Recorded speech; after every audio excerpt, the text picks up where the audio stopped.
Ljubiteljice sporta, ljubitelji sporta, dobar dan i dobrodošli u još jednu emisiju Sportsko jutro.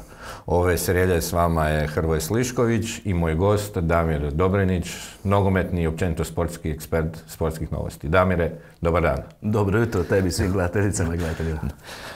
Počet ćemo s onim što je već priča već nekoliko dana od subote, a trebala je biti završena u subotu na večer ta priča, jel se moglo sve riješiti, sve objaviti, sve znati. Naravno, to je još jedna za HNS generalno kompromitirajuća situacija sa VAR-om i sa objašnjavanjem sudačkih odluka, bez obzira na to što se na kraju pokazalo da je odluka bila točna, da Hajdukov gol, radi se o utakmici protiv Lokomotive, je bio po pravilima i bio je priznat i sve to, ali sa tim VAR crtama, VAR povlačenjima, objavljivanjem slika i svega, to je trajalo koliko, 3 dana. 3 dana. Ko su, to nisu tehnologije, nego su oni možda iz Splita išli pješke, kao nekim određenjem da bi donijeli negdje u centralu u Zagreb, ili još preko Francuske, dok gospodin Lajek to pogleda i sve to, pa su tek jučer negdje popodne objavili što je bilo i da su sami pogriješili, umjesto da nisu, utakmica je bila u subotu predvečer, ne? Znači mogli su vjerojatno tijekom utakmice neko primijetiti sve to, mogli su isto večer, imaju Hrvatski nogometni savez, ima društvene mreže, ima svoju internet stranicu, mogu je bilo gdje to objaviti sve to, nego se ovako 2-3 dana su bile različite izjave i sa strane Lokomotive gdje su oni bili uvjereni da su oštećeni, da taj pogodak nije trebao biti priznat i na kraju zapravo ništa, šta se uopće mijenja kod tog HNS-a, njihovog ponašanja, mislim, cijelo vrijeme smo govorili, sad sam malo odužio, smo govorili da je jedna od najvažnijih stvari da se vrati nekakvo povjerenje i to sve i da oni napreduju i to sve, ali ovo je... Nema tog pomaka, očigledno da to je samo zabluda, čini mi se da je Bertrand Lajek došao malo tu testirat nogometne javnosti u Hrvatsku, dokle možemo ići, dokle išta shvaćamo, jel to, mislim, 3 dana čekam, valjda dobro, subota na večer pa se spakiraš, pa nedjelja se ne radi, tako je ponedjeljak, što kažeš, malo šef sudaca Lek dok to promotri, oni su ponedjeljak na večer tu nešto došli do zaključka, utorak to objavili, od 3 dana, gori sve, što se dešava i oni izlaze s tim, izlaze s videom od 4 minute, ne znam, pod radnim nazivom Đurine kućne čarolije možemo reći, to naravno. Svakom kom nije jasno šta se dešava u hrvatskom nogometu, evo nek pogleda taj klipić od 4 minute koji je objavio HNS i mislim da će mu biti dosta toga jasnije. Ma da, to je to što kažeš, zbilja je onako malo nevjerojatno i to kašnje, to što si rekao, gdje smo pričali svašta se događalo, onda kad se dogodi, ne znam, negdje nešto gdje će netko reagirati, netko iz svijeta nogometa, iz tih klubova, navijači i dužnosnici, sve to, onda će se apelirati uvijek na smirivanje tenzija, zašto tako nervoza, zašto nepovjerenje, zašto sumnje, eto zašto. Mi govorimo, znači, o utakmici 8. kola, 18. minuta, gdje igra Hajduk sa klubom koji ima daleko najmanje navijača u SHNL-u. Znači, nekakve ajmo reći tenzije, nekakva visina tog stresa, minimalna. Koliko može biti, naravno, tu je Hajduk pa se to potencira. Minimalno je onako prilično na visokoj razini. Ali s Kajzerice dolaze, Nikica Ilavić, trener, odašilje ne znam kakve izjave. Još sa strane, da sad ne ulazimo, svega je bilo. Znači, govorimo, ajmo ući, taj video ovoga, pogledali smo ga danas ujutro, malo pomnije ti i ja. Znači, krene u analizu Tihomir Pejin je VAR i krene u analizu i kaže svom tehničaru Đuri, pokaži mi tu crtu. Prva crta di je Livaja, jel u zaleđu nije. On je povuče, pita ga Pejin, jel, to si mi dao sad 3D, ne, to sam ti dao 2D, dobro. Ali sve je čisto, nastavljaju situacija Rebić, sve je čisto, puštaju, dobro. I ko šlag na tortu, obraća se Pejin Đuri, pa dobro, sad im pošalje obje slike, da se vidi da nije zaleđe niti jedno, niti drugo, ne. Odgovara Đuro, pa zašto? Pa da vide, kao, ma ne treba, dobro, i to ide dalje. Da bi u izvješću koje potpisuje Bertrand Lajek, šef Komisije nogometnih sudaca Hrvatske, proziva Pejna, šta nije inzistirao jače kod Đure da se objavi ta snimka. Nevjerojatno. Znači, ta analiza koju su oni objavili traje 4 minute, prekid na polju je trajao manje od 3. I ta analiza kreće sa analizom tog zaleđa koji prema njima nije bilo zbog toga što je rame Diopa u liniji sa Livajom. Znači, ta snimka u redu, ako je ispravno, nemamo zašto sumnjati, je dokaz. Međutim, ta snimka, odnosno ta analiza za vrijeme utakmice nije napravljena. Ona je napravljena naknadno, što Lajek i kaže da je ta triangulacijska analiza napravljena naknadno. Znači, i sad pukom srećom to nije bilo zaleđe. Znači, ne možeš 2D vidjeti, te su crte, to ne može niko vidjeti, jer to je tehnologija na razini... Čak i ova 3D tehnologija koju ima HNL nije vrhunska, nije na visokoj razini, mislim sve to. Ali barem je nekakav korak. Bolje od ovog. Znači, srećom se to pokaže i oni 3 dana kasnije, eto, slavodobitno kaže, nije bila pogreška. To je bila šansa 50-50, to će biti pogreška. Nije neki sad spored u odluku, nije ni bitno. Kažem, to je 8. kolo, 18. minuta, radi se stvarno o milimetrima. Teško je, nemoguće, ja ne krivim tu Pejna, ali to nemoguće išta vidjeti. Pogotovo kad ti tehničar Đuro isporuči snimku na kojoj apsolutno ništa ne vidiš za razliku od one triangulacijske, kao oni kažu, snimke gdje nešto se vidi, ajmo reći.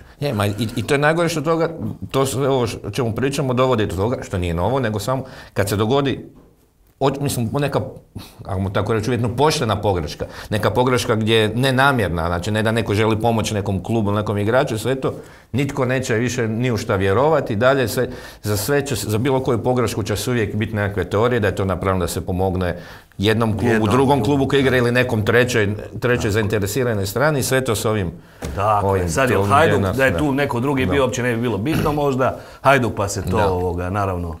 Da je bila Lokomotiva Gorica, to bi... Jako malo ljudi bi se uzrujalo. Bi se uzbudilo, tako.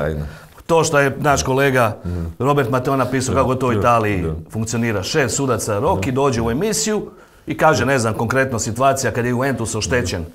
Gdje je Tudor trener Juventusa je poludio na suca i Di Rok kaže, shvaćam apsolutno Tudora jer je sudac pogriješio.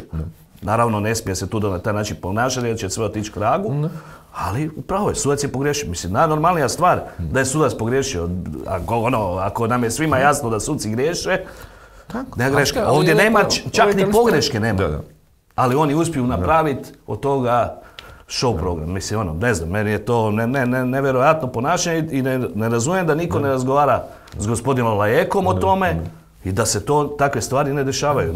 Jednostavno mi to nije jasno. Možda žele povećati ove klikove i praćenost svega vezanog za Hrvatsku nogometnu ligu, pa onda tako stave 3 dana da se priča o tome, ili da ne znam, da se ne priča o kvaliteti nogometa. Možda se boji da ne bi bilo toliko klikova i toliko zanimanja javnosti. Pa dobro, ako je to plan, onda svaka čast na tom planu i programu. Mogli bi nam reći svima. Da, mogli bi nam reći da ćemo raditi cirkus od svega, pa da se na to koncentriramo. Da.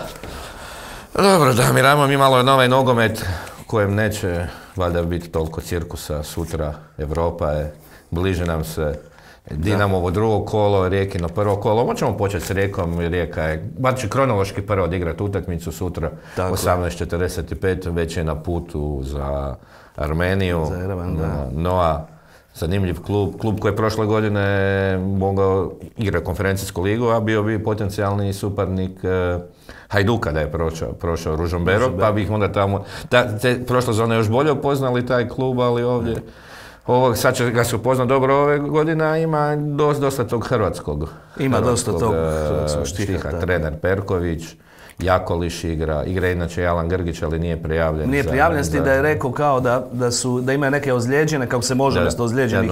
Da, ali mora biti neko ozbiljno, mora biti toliko ozbiljno ozlijeđen da se neće vratiti do kraja skupine. Sad ćemo vidjeti, on se nada da će oni to uspjeti. Dobro, ali ga danas neće. Ali sutra ga valjda neće biti, da. Koliko vijesti stižu. Noa, neugodno gostanje, daleko. Rijeka, kakva je 15 utakmica ove sezone, 4 pobjede, dobili su Slajan Belupa, dobili su Pau kako ih je na kraju ponizio, dobili su u kupu Maksimir, I Shamrock Rovers. Shamrock Rovers, Shelbourne. Da, s time da je jedina Sanchezova pobjeda je Maksimir. Maksimir, da. Četvrtoligaš. U Maksimiru. Ne čak nego na Rujevici, ali četvrtoligaš.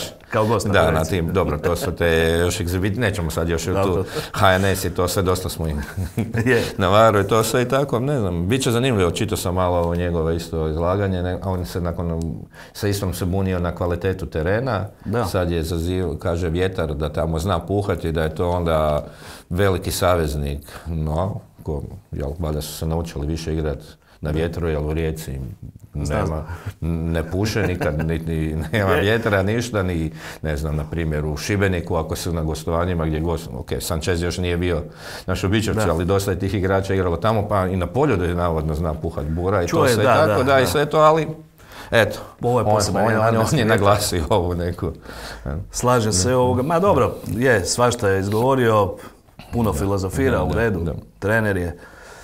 Ništa, velika utakmica, važna utakmica za Rijeku, da napokon prekine, da ne igraju toliko loše koliko su rezultati loši. Da kad bi pobjedili, veliki nekakav impuls bi, ja vjerujem, to dalo za nastavak sezone. Prošle sezone, malo sam to izanalizirao, momčari koji su dobili utakmicu prvog kola, u sve tri, govorimo Liga prvaka, Europska liga, Konferencijska liga u skupini, njih 86% je prošlo dalje, među prvi 24 je bilo. Znači, napravili bi, ko što je Dinamo napravio očito ogroman korak protiv Fenerbahče, tako bi oni napravili ogroman korak pobjedom protiv Noe. Jesu li spremni za to? Ako odigraju maksimalno, apsolutno sam siguran da su spremni. Sad mogu li doći do to, približiti se tom nekom maksimumu iz prošle sezone, to ćemo tek vidjeti.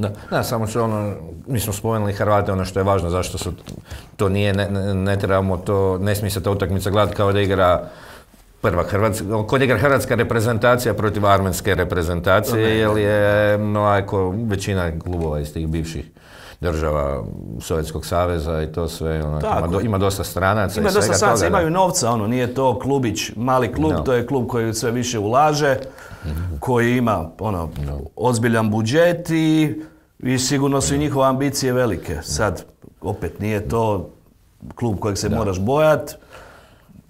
Kladionice će reći, Noa je favorit u toj utakmici, ali kažem, nikakva senzacija ne je bila da Rijeka to napravi i nadam se da će to napraviti. Ja nekako i dalje vjerujem, ja to pričamo još od kad su krenule predkola i sve to i tako da Rijeka može proći među 24 ove konferencijskoj ligi, da nije to sad da bi se trebala, ne znam, bojati, ima još klub, ne znam, Lincoln dolazi u Rijeku, ima.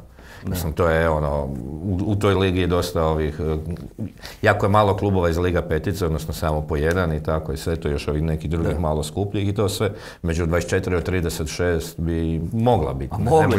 Ne možemo sad reći trebali ili morala biti, ali a možda bi ipak mogla dići trebala.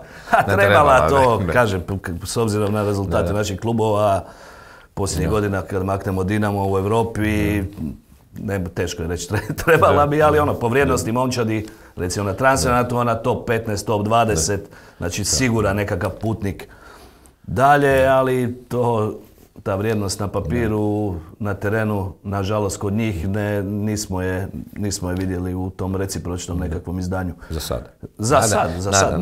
Nadamo se za sad. Krenuo je kolovoz i rujan i za sad je u listopad. Da, igrači koji su ostali znaju da ostaju barem do zime, da tu više nema nikakvih promjena. Znaju da ih kupiti neće Amerikanci. Da ih kupiti neće bilo Foley, ali znaju da će ostati ovako slično i dobro kao što je bilo lani kad su osvojili duplu krunu. Nije da je to, ne znam, da je Rijeka bila ko što je Rijeka kad su Volpi i Mišković prvi put kupili, da je to bila onako klub u Rasulu, ako se smije tako reći, pa da onda nešto, sad nas neko nije uspio kupiti, ko zna šta će biti sad. Neka neizvjesna budućnost, to nema.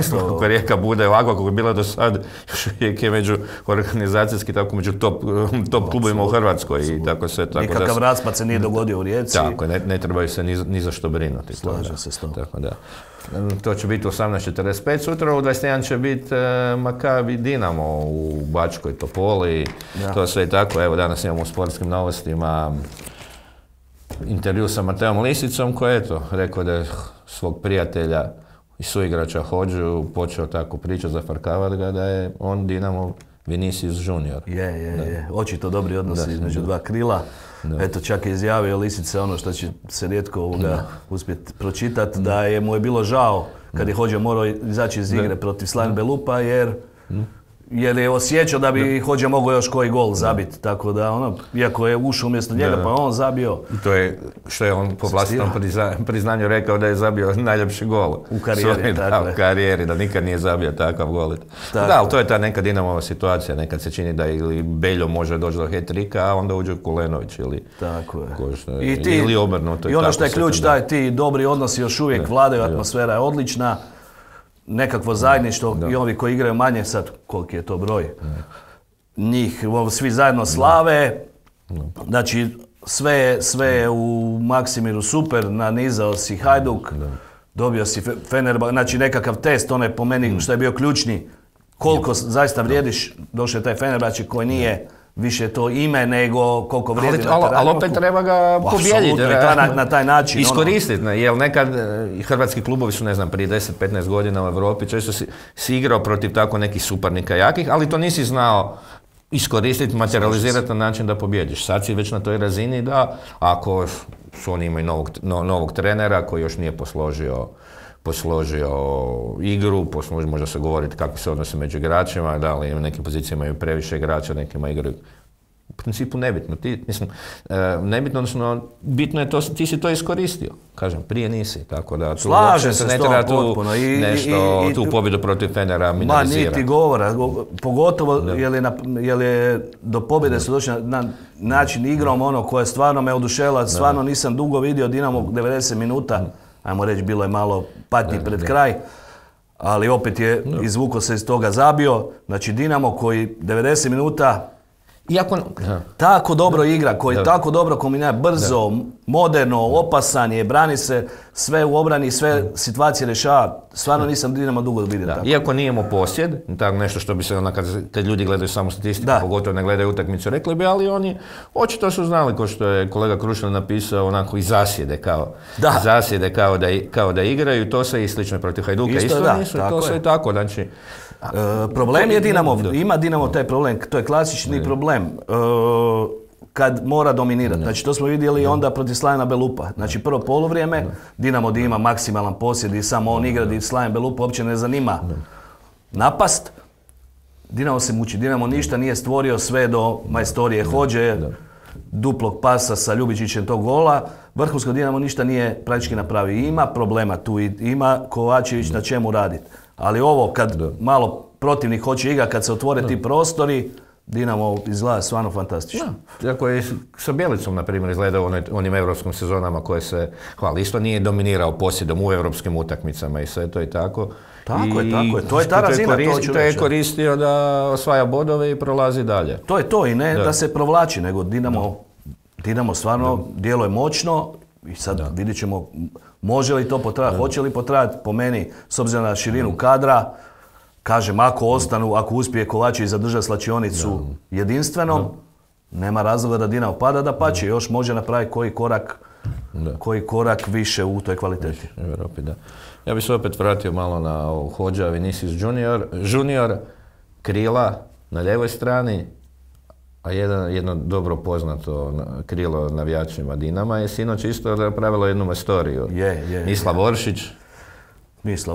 Sve to, igrač kojeg su neki i ovog ljeta i navijači i čak možda neke naše kolege pisali da bi ga Dinamo trebao vratiti, da bi se on trebao vratiti u Dinamo i onom zimskom i sad i u ovom ljetnom prelaznom roku, ali da se Oršić vrati u Dinamo, ne bi znali da je Hodža kao Vinicius Junior. To su sve, mislim, Oršić je krilo koje je na poziciji na kojoj igra Hodža, na kojoj će se razvijati Varela, na koju može pokriti i Lisica, možda otići na drugu stranu u nekoj situaciji i tako. Apsolutno, ja sam uvjeren da je mislio Oršić u Dinamu da bi on bio starter na lijevom krilu, ali nije tako, imali su druge neke ideje i apsolutno ne vidim iz ovog šta si sam nabrojao, koja je tu konkurencija, koji su to igrači, ne vidim da je to ko neki promašaj, da pače i Oršić igra Ligu prvaka, Dinamo ne igra Ligu prvaka, ok, pafos kako ga god mi gledali, on je dio te elite i sigurno život tamo mu je lijep i svakom u čast jučer golčina. Da, Neuer isto mu se divio i to sve i tako i rekao, čak ga jedan novinar ga nešto pokušao kao malo onako pitati ili mogu nešto bolje reagirati, pa mu je Neuer odgovorio, pa jeste li vi kad bili golman, lopta ide ravno prema meni i samo na jednom skrene. Ne, to sve, dakle, kaže on to se ne brani. Pafosu doduše nije pomoglo, Bayern je slavio sa 5-1. Ali dobro, ali eto. Za razliku od drugog Hrvata, čiji je gol donio pobjedu. Dobro, to je ipak, ali ipak Atalanta je viša razina Pafosa, kvalitetom sve to je momčad koja će se legitimno boriti, očekuje se da prođe u 24. Apsolutno. To sve i tako, a da, Mario Pašalić uvijek stigne, reagira kad ga se nešto sve nekako i za reprezentaciju sve to često se možemo, nekako diviti, iznenadi, ukaže se nekako. Ukaže se, a šara pozicije, nema neku svoju standardnu poziciju koju više manje, ajmo reći, ima u Atalanti, ako tamo zna nekad biti prednji vezni, nekad stražnji vezni. Za Atalantu je dobro, sad smo spomenuli Pašalića, ali Ivana Jurića, trenera koji je došao, lagano redo prosok, to je Gasparinijeva škola, Gasparini je digao Atalantu na ovoj razini na kojoj je sada, Ivan Jurić onako ima slična nogometna razmišljanja. Vidiš kako su uvjerovali u Southamptonu, doživio, ajmo reći, debakl, odnosno nije, nego je samo nastavio tamo gdje su prethodnici. Nije napravio, ajmo, nikakav pomak. Apsolutni pomak, ali u Italiji ga apsolutni respekt i dobio je klub u Atalante koja je top 5, nema se tu uopće što reći u seriji. Klub koji ima ozbiljna očekivanja, koji svake godine očekuje da će izboriti Ligu prvaka kroz i to sve i da će tamo ostaviti neki trag i to sve. Je, slaže se. Tako da. Zanimljivo je da Liga, nema hrvatskog kluba u Lige prvaka, ali eto, utorak i vjerojatno možda i danas sreda će nam biti onako zanimljivi što se tiče tih naših nogometaša, a onda čekamo četvrtak, da. A ne mora biti sve samo nogomet, imamo košarku. Počela je Euroliga. Da, počela Euroliga, hrvatski trener Jurica Golemac pobjedio Partizan. Debit, to je njegov debit trenerski euroligaški, također i Dubajija. Svaka čast Jurici, velika pobjeda nad velikim trenerom, Željkom Obradovićem i mislim, opet svaka čast. Da, njima će sigurno biti svaka utakmica posebno gledati Dubaja, jer opet naravno toga što je klub izvan Europe igra Euroligu, novi je klub, pa da se vidi je li se opravdalo prihvaćanje njihovih milijuna i svega, eto sad je pokazao to, a danas ćemo imati malo i hrvatske klubove. Cibona u 18 sati u Slovačkoj pri Vidzi, uzvratna utakmica kvalifikacija. To sam miran od prošlog tjedna kad si mi rekao da tri laki luzera idu od 7. Tri laki luzera idu dalje od 7. S time gleda se samo koš razlika, znači ti možeš izgubiti 2 utakmice, imati ukupnu koš razliku -10 i bolje si od onih koji imaju 1 pobjedu i 1 poraz. Ne? Znači ne gleda se kao da su osvojili bodove, nego kao da je jedna utakmica koja traje 80 minuta. Već znamo da je ukrajinski klub ima -50, -60, -40, minus jako puno, minus previše, tako da je zapravo 6. Ostalo 6 ovih Cibona nakon Cibona ako ne izgubi 20-30 razlike, sigurno je unutra. Tamo je vruća atmosfera, bit će to zanimljiva utakmica i to sve i tako, ali trebala bi ostati u tomu. Barem u okviru tog lake luzera. Inače, i u isto vrijeme, ili možda sat vremena kasnije, Dubrava debitira u sjevernoevropskoj košarkaškoj ligi. Da, na sjeveru Europe, divno. Da, u Plevenu, u Bugarskoj, da. A dobro, neka se šire. Sve to Jadranska košarkaška liga se širi i dalje od Jadrana i tako sve te privatne regionalne lige ima. Evo, Euroliga ima sad. Samo su mogli su malo imena prilagoditi, ali ono što kažeš, Eurovizija, ako je na Euroviziji Australija, ako u Euroligi Dubaji, onda mislim, u svakom slučaju bit će zanimljivo, nogometa, košarke i svega. Hvala Damire, hvala gledateljice, hvala gledatelji, gledajte sutra ponovno emisiju Sportsko jutro.